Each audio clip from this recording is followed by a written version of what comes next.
Hello, my name is Susanna Hogan, and this topic of presentation is dispositions of teachers, most specifically my own. To begin, I'd like to start by talking about my strengths, or the dispositions that I possess that make me an effective teacher. I believe that one of my strengths is having genuine caring for my students while exhibiting the professional warmth and friendliness that helps them to trust me and that helps them connect with me. The connection in my classroom is such an important part, especially since I typically work with students who are at times insecure of their disabilities or about their disabilities. Another reason that it's so important is because I have small classes. Participation is a must. Students don't want to participate if they don't feel calm, comfortable, and respected. And the best way to do that is by creating that classroom that has the professional friendliness and shows the genuine caring of the teacher. That is definitely my greatest strength. The other disposition that really makes me an effective teacher is believing that all students can learn. In my philosophy of education that I wrote a couple years ago, I actually included a quote from George Evans that says, "Every child can learn, just not on the same day or in the same way." And I firmly believe this with my whole heart. Every student can make progress and improve.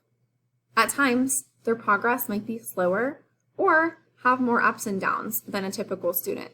But in special education, believing that every student can and should receive the best possible education for them is very important to me and part of why I'm in special education to begin with.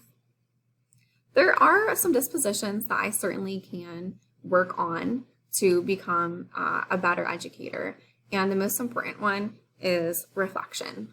I do reflect and take time to look back on my lessons and what I could do better, but I don't spend the amount of time that I wish I did.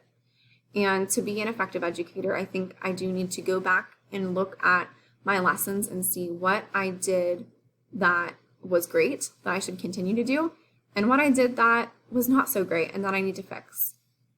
Recently, I actually had a really tough lesson and I was absent. I was sick. I was absent for a little bit while my students had a couple days to work on the project.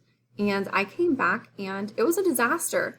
And I realized that I should have broken it down and chunked the project more into pieces that we did together as a class. But, and I hate to say this, but it wasn't until my students told me that I realized it. So I do believe that I need to work more on self-reflection and then analyzing what I need to improve on my daily lessons, especially as a young teacher who is just getting started in her career.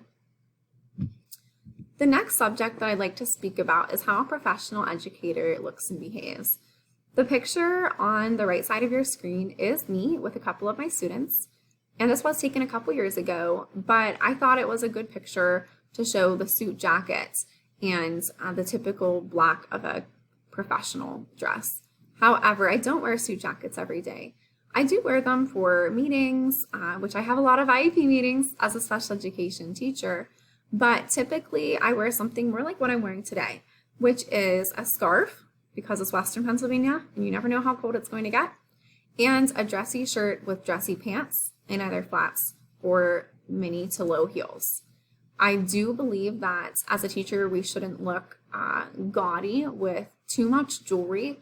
I do keep my jewelry to a minimum, especially because I do have a couple students who do get a little physical at times. So I need to make sure that I'm ready to be up and moving down the hall and not worried about taking out my earrings or taking off my heels.